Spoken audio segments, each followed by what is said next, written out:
मग हे सकाळपर्यंत असत राहणार, मरणार नाही. सुटत बी नाही. मग याला शिकारी पाडते म्हणायचं. मग असं गावल्यावर जाळे हातात द्या. हा ते कडीच्या जागेवर खाली दगड बांधलाय ना बारका, त्या जागेवर नाही मरत. सकाळपर्यंत जेवण तर आता मार्केटला नेऊन हे असेच. हे पटपट वड घे दिवसा. गोव्याने थांबवा ते मासे बोलून पडलं. आता जाळी द्या हातात. माग सर मागे सर जाळी गुटली का? नाही घेतले नाही. मागे सर तुम्ही असं बोटन नाही धरायचं, असं वाढतंय जीव खाऊन. हा का तसं वाढता नाही, हा का तसं ओढत राहा. आता मी 100 किलो ओढत राहा. हे घे हा घालतो. चिलापी गावते कधी रोहू गावते कतलं गावते असं नाही. कसं ओळखायचं चिलापी ते पटपट ओढत राहा. वेगळे कलर असते. अच्छा ओढ बोला मला ते ओढत राहा. तुम्ही ओढत राहा. आला का? अरे वा वडा ते दाखवा जरा. वा कोण? हा आले निघाले माघारी आलतात. वा वा छान. बस का? थांबा म्हणा 1-5-10 मिनिटं निघाले माघारी. आज आमचे 2 फोटो उभं करून घेऊन द्या. माग सर पुढे सर काय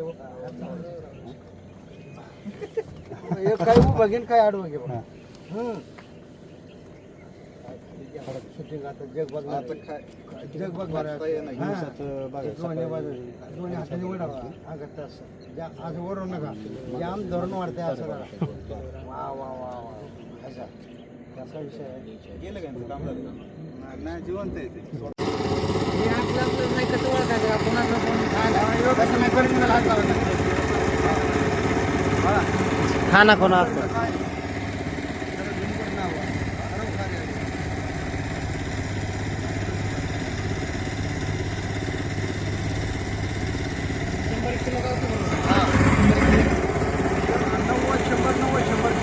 काय झालं मार्केटात?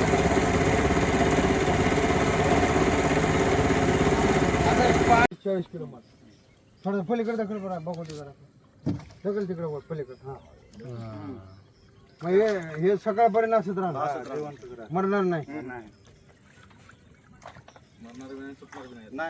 सुटत बी नाही. मग याला शिकारी पाडते म्हणायचं. ते जंगलातले शिकारी सोडल्या आणि तर माशा शिकारी असं करते जातात. नाही नाही जिवंतच. नाही ना. चला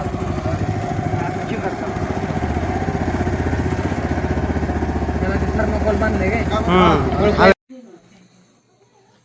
आज आम्ही नामदेव भोसले श्री नामदेव भोसले यांच्यासोबत कालठण नंबर 2 या गावातील पारधी वस्ती तसेच पारधी कुटुंबांना भेट दिली.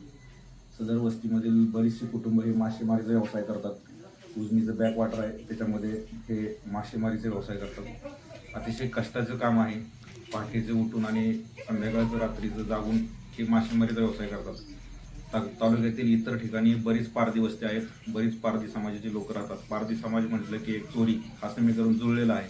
पण या कुटुंबाकडे पाहिलं तर कष्ट करून देखील पारधी समाज जगतो ह्याची आज आम्हाला जाणीव झाली. बाकीचे जे पारधी कुटुंब आहेत की जे या पारंपरिक कष्टापासून दूर आहेत आणि चोरी त्याच्यासाठी एक आदर्श आहेत अशी हे कुटुंब मानतो. आज इथं येऊन खरंच समाधान झालं की पारधी समाजाची लोक या पद्धतीनं कामं करून स्वाभिमानानं त्यांचं आपलं जीवन जगत आहेत. त्याबद्दल मी नामदेव भोसले यांचे आभार मानतो की त्यांनी मला इथं आज आणलं आणि हा संपूर्ण परिसर फिरवून आणि पारधी कुटुंब कशा पद्धतीने स्वतःची कमाई स्वतः कष्टाने करतात याबद्दल अवगत करून दिलं. त्याबद्दल मी त्याचा धन्यवाद मानतो. कुटुंबातील सर्व समस्या जाणून घेतला आणि या ठिकाणा अतिशय आनंद वाटत आहे की या ठिकाणा गेले 10 ते 15 वर्षापासून इंदापूर पोलीसचे सर्वच अधिकारी आतापर्यंत या ठिकाणी भेटी देऊन गेले आहेत.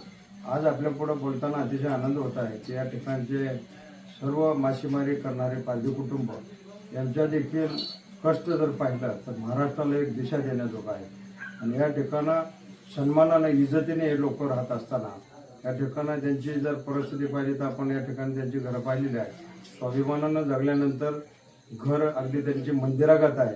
आणि या ठिकाणात जर विषयातून अगदी बोलायचं झालं तर वेगवेगळ्या विचारवंतांना यांचं कौतुक केलेलं आहे.